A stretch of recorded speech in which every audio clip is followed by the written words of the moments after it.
Film Cinta Laki-Laki Biasa yang disutradarai oleh Guntur Suharyanto ini memasangkan Pelope Peksia sebagai Nania dan Depa Mahendra sebagai Rapli. Sebelum kita lanjut, jangan lupa like, komen, dan subscribe channel ini.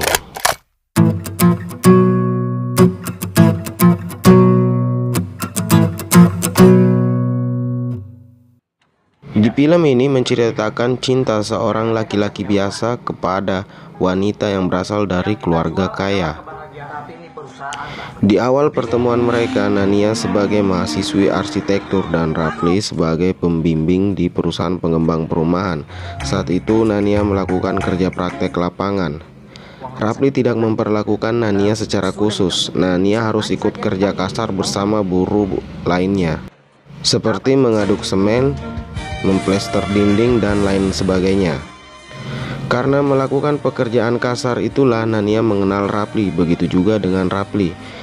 Nania dan Rapli saling bersimpati. Nania melihat sendiri betapa besar kepedulian Rapli terhadap buruh yang mengalami kecelakaan dan ketaatan beribadah. Di tengah kesibukannya mengawasi pembangunan perumahan, Rapli masih sempat untuk melakukan ibadah. Rapli juga melihat Nania sebagai perempuan yang tidak mudah mengeluh. Bahkan ia mengevaluasi rencana anggaran biaya perumahan sehingga dapat mewujudkan impian Rapli untuk menghadirkan rumah nyaman dan juga murah. Saat hadir di pernikahan asisten Rapli yang bernama Tole, Nania dan Rapli semakin dekat. Nania menanyakan kriteria calon istri Rapli. Rapli menjawab wanita yang soleha dan menutup aurat. Saat itu pun Rapli menjelaskan konsep ta'aruf. Lelaki berani mengajak perempuan ta'aruf adalah lelaki yang yakin bahwa perempuan itu cocok untuknya. Nania semakin kagum terhadap sikap dan pemikiran Rapli. Benih-benih cinta mereka pun tumbuh, namun terusik setelah kehadiran Tio. Tio seorang dokter, memiliki bibit bebet dan bobot yang sesuai kriteria keluarga Nania. Ibu dan 3 kakak Nania mendorong Nania agar serius menjalin hubungan dengan Tio. Rapli pun mulai menyadari dan mulai rendah diri karena ia hanyalah laki-laki biasa lulusan D3. Singkat cerita, 2 tahun berlalu, karir Nania sebagai arsitek melesat. Hal ini diketahui Rapli dari majalah yang memuat profil Nania sebagai arsitek berbakat. Dorongan sang ibu untuk segera menikah dan sindiran Tole membuat Rapli berani menemui Nania kembali dan mengajaknya ta'aruf.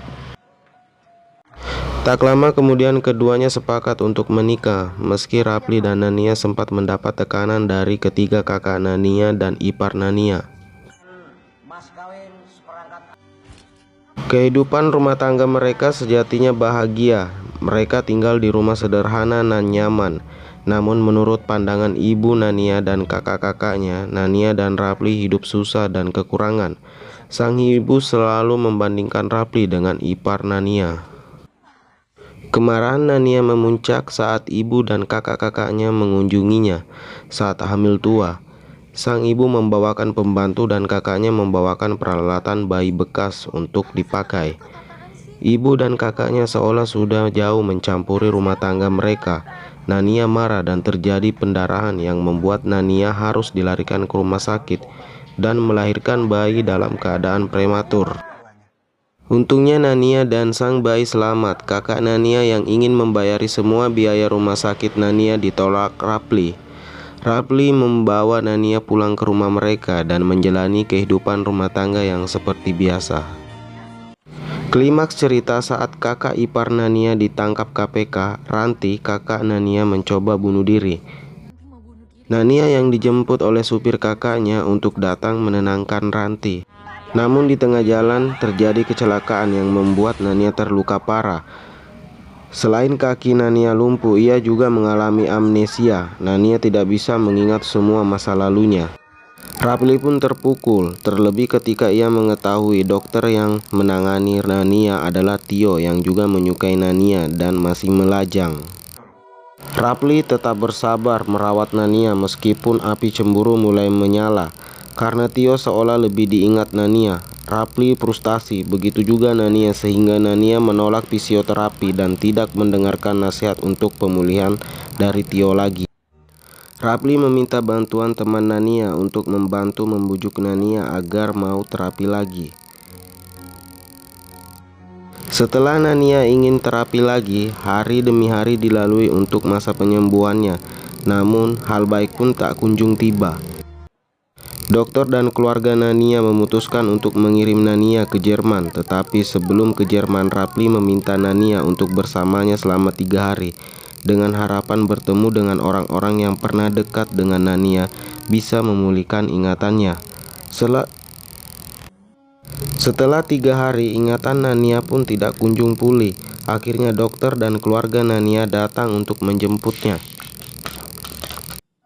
Namun sikap keluarga Nania seolah memaksa Nania pergi. Nania merasa terusik pergi dan berlari dari rumah. Rapli pun menghampiri Nania. Tak lama kemudian tiba-tiba ada suara petir. Disitulah ingatan Nania kembali pulih. Dengan suara petir itu, ingatan Nania kembali seperti semula. Demikian alur cerita film Cinta Laki-Laki Biasa.